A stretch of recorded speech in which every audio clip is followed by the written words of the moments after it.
In a small, quiet village, far from the noise of big cities, lived a 17-year-old boy named Aryan Asari. Aryan loved something that most people in his village barely noticed: the airplanes that flew high above. He would often lie on the soft grass in the fields, with his hands behind his head, and watch these silver birds soar across the vast blue canvas of the sky. He imagined the people inside were traveling to faraway lands he had only read about in school books. For Aryan, every airplane was a story, a promise of adventure, and a glimpse into a world much bigger than his own. He dreamed that one day he would fly in one of those magnificent machines too. This year, for summer vacation, Aryan's father took him to the big city of Ahmedabad for his first trip. The city was a world of wonders, with tall buildings that seemed to touch the clouds and streets filled with more cars than he had ever seen before. But what Aryan loved most was his father's house, which had a big open terrace. From there, he could see the airport. It was like a dream come true. He could see the airplanes not as distant dots, but as large, powerful birds taking off and landing, their engines roaring like friendly giants. He spent hours on that terrace, feeling closer to his passion. On the morning of June 12, 2025, Aryan was on the terrace as usual, his phone in his hand, ready to film the airplanes. The air was warm, and the sun was just beginning its climb. He spotted a beautiful Air India Dreamliner, its white body gleaming in the morning light as it began its ascent from the runway. It was a magnificent sight, a symbol of human cleverness and beauty. He pressed the record button, his heart filled with the familiar thrill of watching an airplane begin its journey. He wanted to keep this memory, to show his friends back in the village the amazing view from the city. For a few moments, everything was perfect. The airplane was climbing steadily, making a beautiful arc against the light blue sky. Aryan followed its path with his phone, a happy smile on his face. He imagined the passengers settling into their seats, perhaps looking out their windows, just as he was looking up at them. He thought of the pilot, confidently guiding the huge aircraft towards London, the city of kings and queens. In that moment, the world felt orderly and full of promise, and Aryan felt like he was part of something grand and exciting, a quiet observer of a daily miracle. Suddenly, something went terribly wrong. The Dreamliner's smooth, steady climb stopped. The plane began to wobble in the air, like a kite caught in strong, invisible winds. Aryan, watching from his phone screen, felt a cold knot of confusion and fear in his stomach. He saw the plane tilt dangerously to one side, then the other. It wasn't flying anymore. It was struggling. The powerful roar of the engines changed into a strained, scary sound that seemed to rip through the morning's quiet. It was the sound of trouble, a cry for help from the metal bird. Aryan's hands shook, but he kept filming, his eyes wide with disbelief. He couldn't understand what was happening. Planes were supposed to be strong and safe. They weren't supposed to wobble and fall. He watched as the aircraft went into a frightening downward spiral, its nose pointed towards the city below. It went faster and faster, no longer a graceful machine but a falling giant, helpless against gravity. For a few terrible seconds, the world held its breath. Then the plane disappeared behind a group of buildings, followed by a deafening explosion that shook the ground beneath his feet.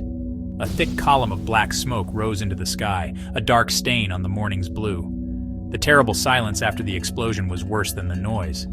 Aryan was frozen on the terrace, his phone still in his hand, the recording now showing only smoke and an empty sky. His mind couldn't grasp what he had just seen. The beautiful plane, the symbol of his dreams, had crashed. The story of adventure had turned into a nightmare right before his eyes. A wave of nausea and fear washed over him, and he dropped to his knees, his body shaking uncontrollably. His father, hearing the loud boom, ran to the terrace and found Aryan pale and speechless. He followed his son's scared gaze and saw the column of smoke on the horizon. He wrapped Aryan in his arms, trying to comfort him, but Aryan couldn't stop seeing the image of the falling plane in his mind. That sight was stuck in his memory, a terrible secret the sky had shared only with him. The joy he had felt moments before was gone, replaced by a deep, chilling shock. The sky, which he had always loved, now seemed like a place of sadness and tragedy. Just a few hours later, news of the crash spread like wildfire. Aryan, still in shock, showed his father the video he had taken. His father immediately understood its importance and knew they had to share it with the authorities. Soon, investigators from India's Aircraft Accident Investigation Bureau arrived. They watched the shaky footage with serious faces, not saying a word. Aryan's video was the only visual record of the plane's final moments. It showed the aircraft's strange movements, giving clues that even the black box might not have revealed. Suddenly, the quiet village boy had become a key witness to a national tragedy. Following the investigators, the media also arrived. Reporters and TV crews gathered outside his father's house, all wanting to talk to the boy who had filmed the crash. They pointed cameras and microphones at him, asking him to repeat what he had seen over and over. Aryan, a shy boy not used to so much attention, became very distressed. The constant questions made him relive the most terrifying moment of his life again and again. His family tried to protect him, but their home was no longer a safe haven. The tragedy had not only broken a plane, but had also stolen the peace from their lives. Aryan and his family were taken to the police station for questioning. Even though they weren't in trouble, the experience was frightening. The formal setting and serious questions made the nightmare even more real. Aryan felt as if he had done something wrong, even though he was just a witness. The media attention made him feel unsafe and exposed. His face was on every news channel, and his name was in every newspaper. The boy who loved planes was now only known as the boy who saw a plane fall from the sky, a label that felt heavy and sad. This pressure became too much for Aryan and his family. The city, which once seemed full of hope, now felt like a cage. They decided the best thing for Aryan would be to return to the peace and familiarity of their village. They hoped that away from the constant reminders of the crash, he would begin to heal. As they left Ahmedabad, Aryan didn't look up at the sky. The sight of a plane no longer filled him with joy, but with a deep and painful sadness. This whirlwind of events had left him tired and emotionally scarred. Back in his village, Aryan found a little peace. The fields and quiet lanes gave him a sense of calm that the city's hustle and bustle couldn't. Still, the memory of the accident was like a shadow with him. He stopped going to the fields to watch planes. The sound of planes flying overhead scared him, and his heart would pound with fear. His love for the sky had now turned into a deep trauma. His dreams of flying to faraway lands were now haunted by images of the falling Dreamliner. His family watched him with worried eyes, giving him space and quiet support. Slowly, very slowly, Aryan started to feel better. He started spending more time with his old friends who didn't ask him about the accident, but just played cricket with him or talked about school. He found comfort in the everyday routines of the village. His dad would often sit with him in the evenings, not saying much, but his presence gave him a quiet assurance that he wasn't alone. They never forced him to talk about what happened, but they let him know they were there if he ever wanted to.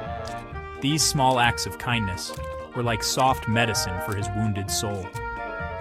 Many weeks later, one afternoon, Aryan looked up at the sky again. A single plane was drawing a white line across the blue sky. He felt a familiar sense of fear, but this time it was different. There was also a hint of his old love for it. He didn't look away. He watched until the plane became a tiny dot, continuing its journey.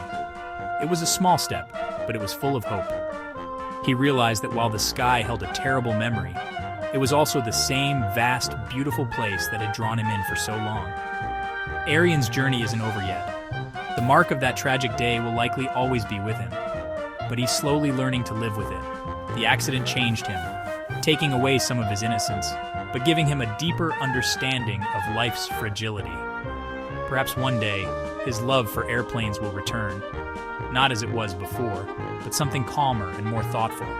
For now, he's taking it one day at a time, finding the path to healing not in forgetting, but in looking up at the sky again without fear, seeking the promise of a peaceful flight.